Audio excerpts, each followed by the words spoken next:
With the current popularity of the Metroidvania game model, we rarely see any games pay homage to the classic model of Castlevania games. The classic series always had great level design, along with a ruthless philosophy of needing to know when to act and getting punished if you don't. This trend, however, seems to have changed with the release of Odallus: The Dark Call, out now on Steam and Good Old Games.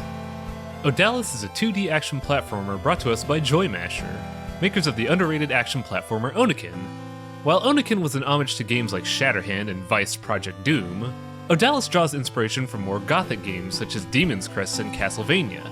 Odallus puts us in control of Haggis, a grizzled veteran that must save his son from a sudden demon invasion upon his village.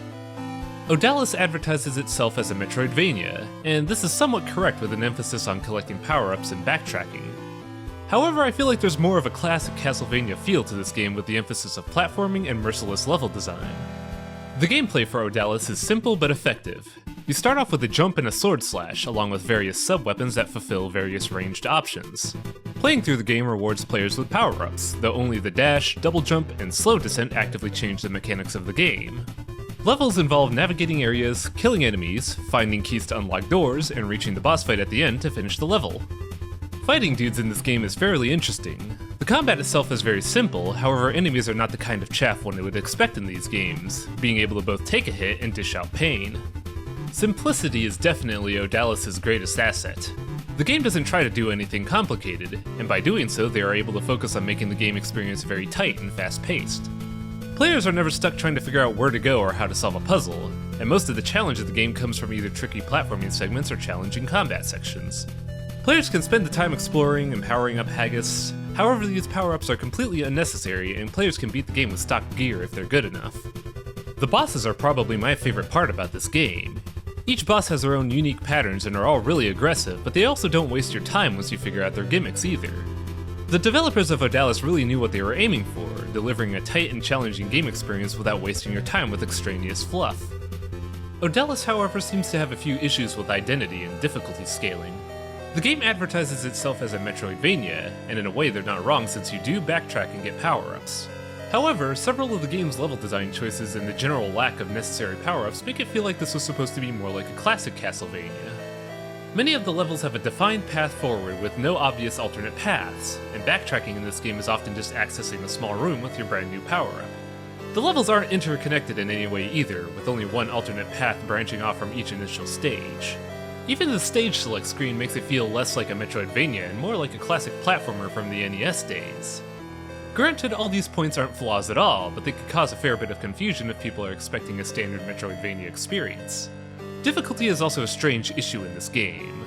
While the difficulty itself is fine and scales well, the game doesn't really have a good way of punishing stubbornness. Odallus uses a 1-up system to punish bad players, however 1-ups are easy to get from stores if a player doesn't buy anything else throughout the game. The 1-up mechanic itself is also kinda useless as well since progress is saved after every major action, ergo making the game over screen completely frivolous. This leads to players not really feeling threatened or obliged to learn a segment when they know they could just keep headbutting the stage until they crash into the next checkpoint. Platforming segments rarely punish the players for failure as well, either putting the player in a small side path or just slapping them on the wrist with paltry damage. In some ways it feels like the developers of Odallus took a sudden change in its ideal with how some of the elements of the game clash. The design direction for Odallus is very classic 90s action game with an emphasis on dark fantasy. The game is presented in a pseudo 8-bit style. Now I say this because while the color scheme is fairly accurate to the 8-bit era of games, the sheer detail in many of the backgrounds and character sprites makes it feel like a 16-bit game. The game's atmosphere is very dark, with many of the medieval elements reminding me of the anime Berserk, while the more demonic elements had me harkening back to Shinobi 3 of all things. The music of this game is alright, very fitting for the theme of the game, but nothing really stood out to me as awesome or catchy.